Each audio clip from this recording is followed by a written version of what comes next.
Hello, magandang gabi mga kajak. Ano ho ba ang mas mahal sa maintenance? Manual ho ba o automatic transmission? Yan ang ating pag-uusapan mga kajak kasi po yung iba hindi nila ina-expect na napapagastos sila at medyo malaki-laki nagagastos nila. Ngayon mga kajak, gusto ko lang explain sa inyo mga kajak, nasa inyo na po yan kung ano pong klaseng sasakyan ang bibili nyo. Of course, sa manual ay medyo hindi po komportable minsan sa pagdadrive, especially yung mga medyo masasakit na yung mga tuhod, no? Yung iba gusto talaga automatic, pero nasa inyo na yan kung paano nyo pipiliin kung ano yung bibilihin ninyo na sasakyan. Para sa akin mga kajak ay mas matipid po ang maintenance ng manual transmission. Ito po ay pinag-uusapan po natin, manual transmission. Transmission po ito ha. Transmission at yung tinatawag na automatic transmission. Kasi po ang manual transmission, ang kadalasan nasisira lang dyan ay clutch component. So meron siyang tinatawag na pressure plate, meron siyang tinatawag na clutch disc, release bearing, at saka yung kanya tinatawag na pilot bearing. Ayan, magkakasama na yung mga yan. Tapos yung flywheel, nire-replace yan o kaya pinapalitan din. Pero anyway, ang magagastos mo sa pagpapa-overhaul ng tinatawag na manual transmission at wala naman masyado, hindi bibihira masira naman. So yun ang kadalasan nasisira. Tandaan nyo mga kadyaka, manual transmission yan o automatic transmission yan, ang yan po ay wear and tear. Wear and tear. Ibig sabihin, talagang bumibigay po yan nasisira. No? Hindi po yan panghabang buhay. Especially yung mga tinatawag na clutch. Dito naman sa automatic transmission, explain ko rin, pero sa clutch component o tinatawag na manual, magkano ho ba magagastos natin doon? Hindi po kayo lalagpas. Depende ho sa sasakyan ha. Depende ho sa sasakyan. Pero hindi ho kayo lalagpas ng 20 mil. No, kasama na ho yung labor po doon.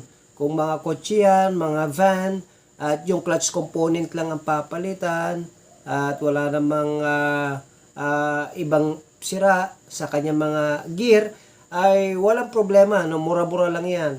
Sa mga kotse, meron ka ng clutch component na buo, 7,000. No? Plus yung labor. Ang labor po dyan ay umaabot po ng 3,000. Yung iba, 5,000 lang. So, mura-mura ang manual transmission.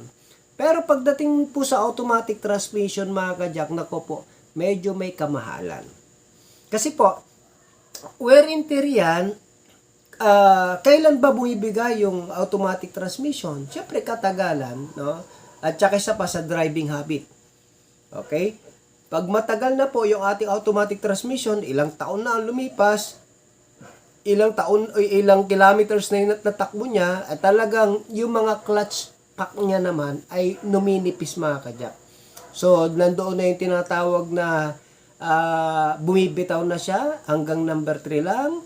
Ang kanyang takbo, hindi na pumapalo number 4. Marami yan. O kaya, slide na siya. Marami kayong mararamdaman pagka sa automatic transmission. May mga kaldag. And then, ano ang mga nasisira doon? Meron tinatawag na torque converter. Meron tinatawag na valve body. Meron tinatawag na clutch pack. Okay? Kaya magkano ang nagagastos sa automatic transmission? Okay? Sa aking experience mga kajak na gumagawa ng sasakyan, medyo may kamahalan yung EcoSport. Pero hindi po basta-basta nasisira yung kanyang mga gear, no? Sa likuran, ang nasisira lang sa EcoSport kalimitan ay yung tinatawag na sa bell housing lang. Yung meron tinatawag doon na dry clutch, shift fork, at saka yung tinatawag na release bearing niya. So, anyway, actuator, no? Ayan, yung mga nasisira dyan. So, meron diyang mga dapat palitan. Pero mas mahal talaga. Pero sa mga kotse, alam mo, mga Vios, pumapalo po yan ng 45 to 50,000. No? Depende ho sa mga shop. So sa mga shop, meron tinatawag na pagka rebuild yung transmission, pumapalo ng 35, pumapalo ng 45, 60. So depende ho yan sa mga shop, mga kajak, no? So anyway, yun, medyo mas mahal ang pagpapagawa ng automatic transmission kaysa manual transmission. Yan lang ang katotohanan, mga kajak. Pero pagka comfort naman, talagang napakaganda at napaka-komportable ka pagka automatic ang transmission. Kaya kailangan mo na ingatan yung automatic transmission. Magpalit ka ng ATF, DCTF, o kaya yung tinatawag na CVT fluid. Yan yung mga oil niya, mga kajak, no? So may automatic na fluid, meron tinatawag na CVT fluid, meron DCTF.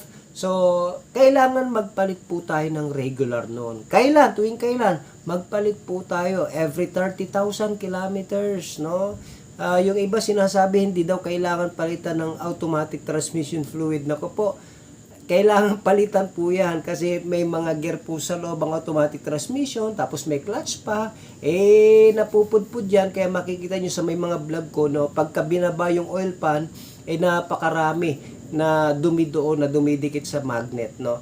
So anyway, yun lang, mga kajak, ang aking advice sa inyo. Nasa inyo na yan kung anong pipiliin nyo na sasakyan. Pero yun nga lang ay tamang pag-iingat sa ating sasakyan. Automatic transmission man yan o manual transmission yan, kailangan po nating ingatan. Yun lamang ang aking nais banggitin sa inyo, kung alin mas mahal ba talaga ang pagpapagawa. Transmission ang pinag-uusapan po, hindi po tinatawag na makina, automatic transmission or manual transmission. Okay? Yun lamang po, no? Sa automatic, medyo may kamahalan talaga po magpagawa ng automatic transmission. Sa manual ay medyo napakadali, no? Ang manual pagka nagbabaka, madali lang. Ang automatic, nako, ang dami at matagal.